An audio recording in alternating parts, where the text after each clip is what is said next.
Maayang adlaw! In our previous episode, we visited the landmarks that make up Cebu's rich heritage and heard meaningful stories from the locals. Today, in part 2 of our Cebu feature episode, we learn more about the city's nickname, the Queen City of the South, through its beautiful sights and famed attractions. This is Imagine Philippines, Cebu.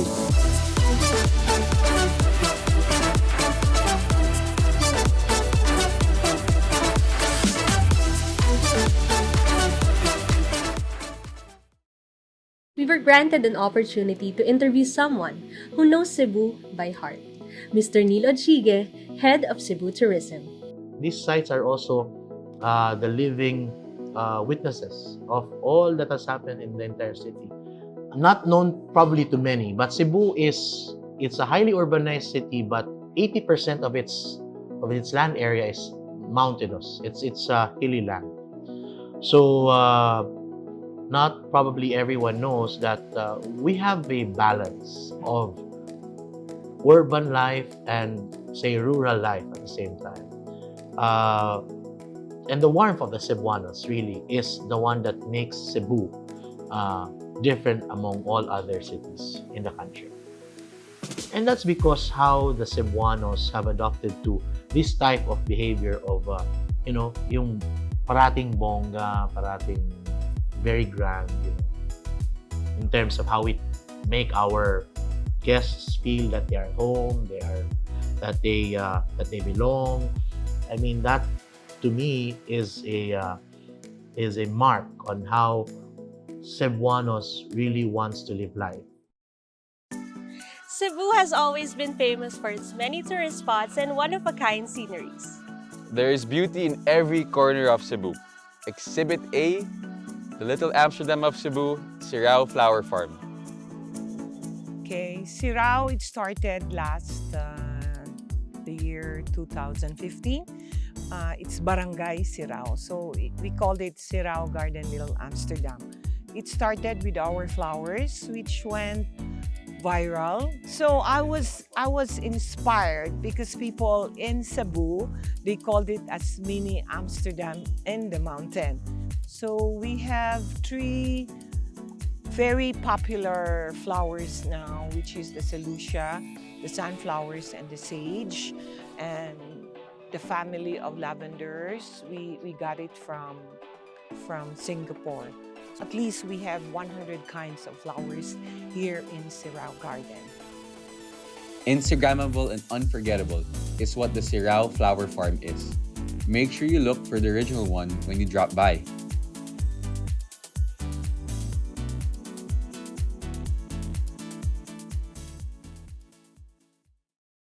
If you still can't get enough of those beautiful flowers and you'd like to see some lush green scenery aesthetics, head over to Blooms and Greens by Jaime Chua. Witness the garden's collection of over 5,000 different kinds of plants and get a glimpse of their ₱1,000,000 plant. You heard that right. Plantitos and plantitas, ₱1,000,000 plant.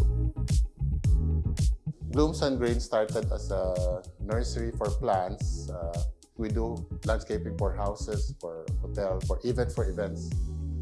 Then we have the pot plant business, which we sell plants as gifts or as for walk-in customers. The variegated billitate during that pandemic, and this is one of the collector's item which become quite expensive. A friend of mine in Davao with a plant with 17 leaves, it was sold for 1.6 million. It's the rarity and doesn't propagate that quickly. The waling-waling is the backbone of all Vanda orchids. It's only found in the Philippines and nowhere else in the world, mainly in Mindanao, in Davao areas, and Cotabato. Golden Ceratum is also one of the collector's item, mainly because the leaves are yellow-green, no? Collectors love them because it can also be grown indoors easily. It's not an exaggeration to say that Cebu has everything, literally. From a mini Amsterdam to a mini Kyoto. Feels like you're miles away from the country in this city's attraction, Little Kyoto. Okay, so nag-start si Little Kyoto like a passion lang namo sa family. And then we built Kyoto last during COVID. So since nagkahigpitan sa mga abroad like kami, so per fan kami ng Japan, like 3 times a year kami nagpupunta. Ngayon hindi kami makapunta because of the pandemic.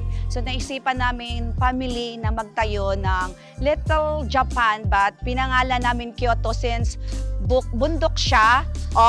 Picture lang talaga kasi lahat na mga statue namin dito, pinag-aralan na namin to na maganda siya sa Instagram, sa yung pag pinag-picture kayo makikita, maganda yung effects. So, pinag-aaralan na namin tong angle, bawat anggulo dito. So magpi-picture kayo at the same time kung magutom kayo, ma-feel niyo yung ambience. Basta kumain kayo ng food namin kasi yung food tsaka yung Kyoto, combination kasi siya para ma-enjoy mo siya, picture and kumain ng mga ramen and authentic food. So ginagawa namin lahat na paraan na pag pumunta kayo dito, kahit malayo is worth it. And then maglalagay pa kami, magdadagdag pa kami ng iba pang mga attraction na galing sa Japan para masulit yung punta nyo. So pag pumasyal kayo dito, we will assure you na worth it ang biyahe nyo.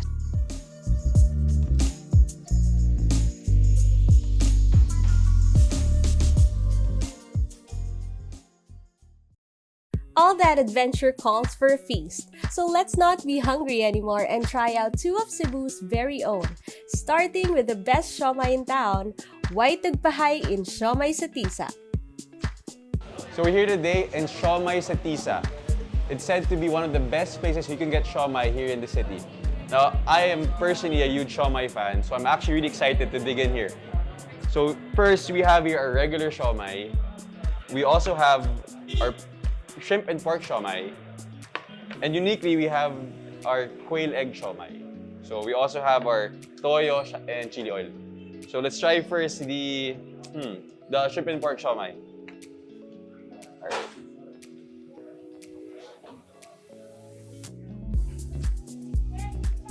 Wow.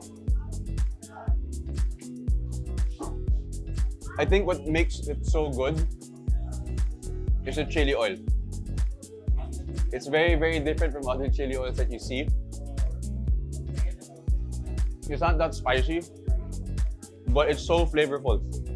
And if you mix it with the toyo and the chili oil, the siomai itself, it kind of melts in your mouth. And actually, I don't even have to chew so many times. Let's try the quail egg. So here we have the quail egg siomai. It's my first time to try quail egg siomai. You know. Wow. The quail egg siomai is very chewy. So your first bite, matitikman mo agad yung quail egg. What I also noticed about the siomai is that it's pure meat, no? Every bite, ang sarap. And apparently, it's very cheap, mga 8 to 9 pesos lang. So, hindi siya sakit sa budget. And pwede nga ulam to eh. I mean, kailangan ko lang ng rice. Okay na ako. Okay na ako. Wow. Dami kaayo. Remember guys, siomai sa Tisa, Tisa Cebu City. A must try when you're in Cebu. A must try.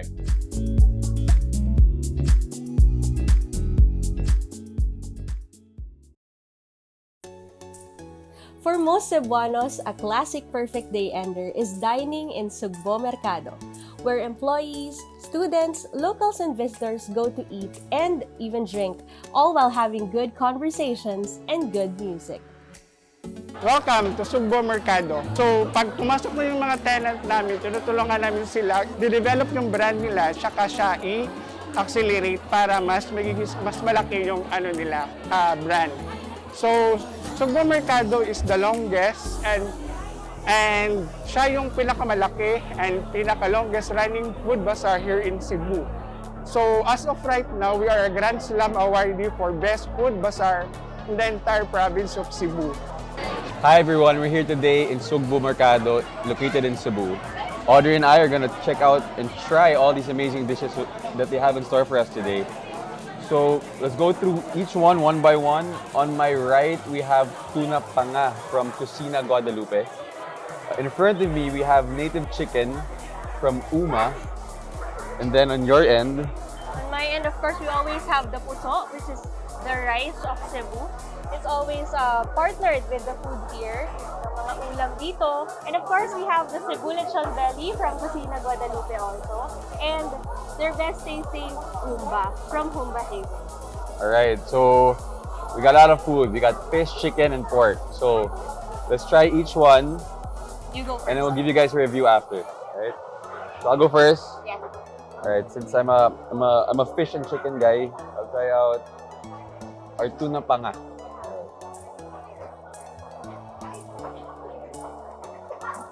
Oh, it's really good. It's actually really good, huh? What about It the reminds me flavor? of the sea. Of course, because it's fish. Yeah, but it's really good. What about the flavors? You know, makes it, the toyo and the chili makes it taste really great. I can't describe it. I feel like it tastes like it tastes different from tuna pangas made in Manila for some reason. It's really good. Maybe because the tuna is fresh. Yeah, probably. Cocina Guadalupe here in Cebu Mercado. So now let's try another dish from Cocina Guadalupe, and it's their lechon belly. I'm pairing it up with the puso.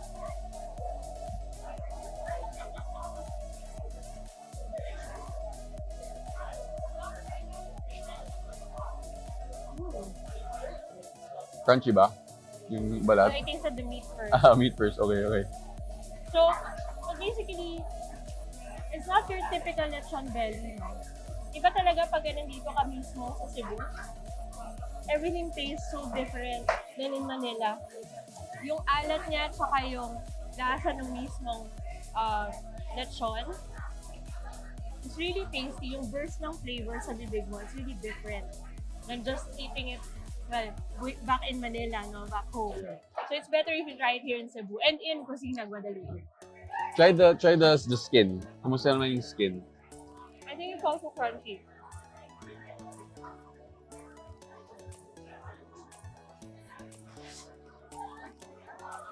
I don't know if you heard the crunch, but that's proof that it is really crunchy. So check out Cocina Guadalupe and their lechon belly and tuna panga. Tuna pa nga. Alright. Guys, as we mentioned, Sugbo Mercado here in Cebu City. Tons of restaurants to choose from. Amazing food from different cuisines around the world. Check it out here in Sugbo Mercado.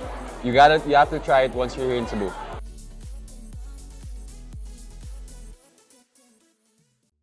It's with cities like Cebu that the Philippines can pride itself as one of the most beautiful places here on earth. We learned, enjoyed, discovered, and fell in love exploring the streets of the Queen City of the South. Join us again in our next adventure.